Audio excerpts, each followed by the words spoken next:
veel mensen hebben in hun leven het geluk om op audiëntie te gaan bij het Koninklijk Huis. En daarom ben ik presentatrice bij Vox TV, want ik ga ontbijten met een heuse prins.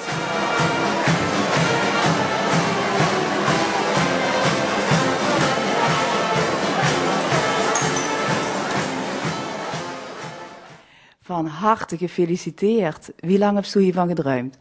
Oh, misschien wel 20 jaar. Ja. En uiteindelijk is het de droom uitgekomen.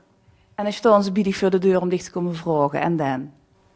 Ja, en dan verrast. En dan gelijk schakelen, overleggen, toes met de vrouw en dan gewoon ja zeggen. De adjudanten, wie hebben ze die bijeen gekregen? Nou, dat is eigenlijk niet zo moeilijk. Als we gevraagd werd voor stadsprins te worden en dan gaat zo schakelen van met hem wil dat heel graag gaan doen. Ja, en die 3 jongens die daar staan, die zeiden ook alle 3 gelijk ja. Daar ben ik niet lang over na te denken, over die 3.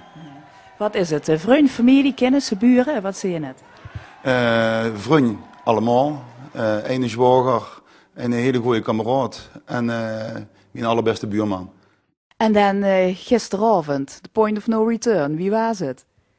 Ontzettend schoon. Zulke schoons hebben we nog nooit metgemaakt. Nee, dat is onbeschrijfelijk. Ja. We hebben het er ook over gehad. Gisteravond nog samen hier. Vannacht hier aan tafel. Ja, je wist niet wat er gebeurt. Zoveel mensen, zo overweldigend. En zeker de ontlading na al die maanden voorbereiding. En dan gaat het eindelijk gebeuren. Ja, dat is schoon. Heb je het moeite gekozen om al die te mooi te houden tegen de boetestanders? Ja, dat is ongelooflijk moeilijk. En die moet zo op die qui-vive zijn om zich niet te verspreken. Want eigenlijk wil ze het gewoon van de daken afschrijven. Dat ze nu een stadsprins werd en dat ze in de voorbereiding gezet en die was met minst zoveel kalm, maar ja, dat is moeilijk. Ja. Ja. Vanaf wanneer wist je het? September. Dus dat zijn enkele maanden dat ze eigenlijk midden in de voorbereiding zit, moet veel regelen. En ik kan zeggen, niemand gaat zeggen. Ja, maar ook het vergaderen en het overleggen, dat hebben we ook niet hier kunnen doen. Dat hebben we bij Jill Campus op het werk gedaan, op zijn bedrijf. Dat we in ieder geval een beetje in de luwte alles kosten voorbereiden. We maken even een best wel grote sprong terug van de prinsenmuts naar de rode baret. Kunt ze daar nog wat over vertellen? Het had alle twee een teken van uitstraling en van, inderdaad van trots. Ja. Ik ben betrokken geweest bij de oprichting van de Luchtmobiele Brigade in 1991. En ik was inderdaad de eerste die zo'n rood beret kreeg. Maar dat was niet omdat ik verschrikkelijk groot was of wat anders, maar ik was de langste, ik stond vooraan. Wie groot best ik?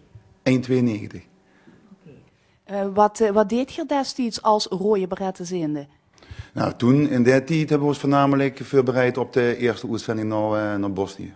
Ja. Dus bij 1 zijn we naar Bosnië gegaan. Ja. Toen ben je ook daar geweest? Ja. Heftig? Ja. Ja, ook heel speciaal.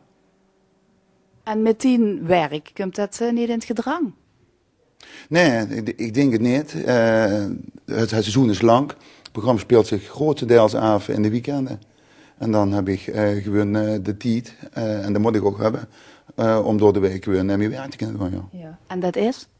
Ik ben zelfstandig ondernemer. Ik werk nu thuis. Ik heb mijn eigen werkselectiebureau. En morgen vroeg sta je stoer op het tijd op en ga je weer verder met het echte werk. Ja, want de wedstrijd geeft niet, het besteedt niet. Hè. Er moet gewoon gewerkt worden. Mooi de weg. Jazeker. En door het hier zo op. Alsjeblieft. Dankjewel.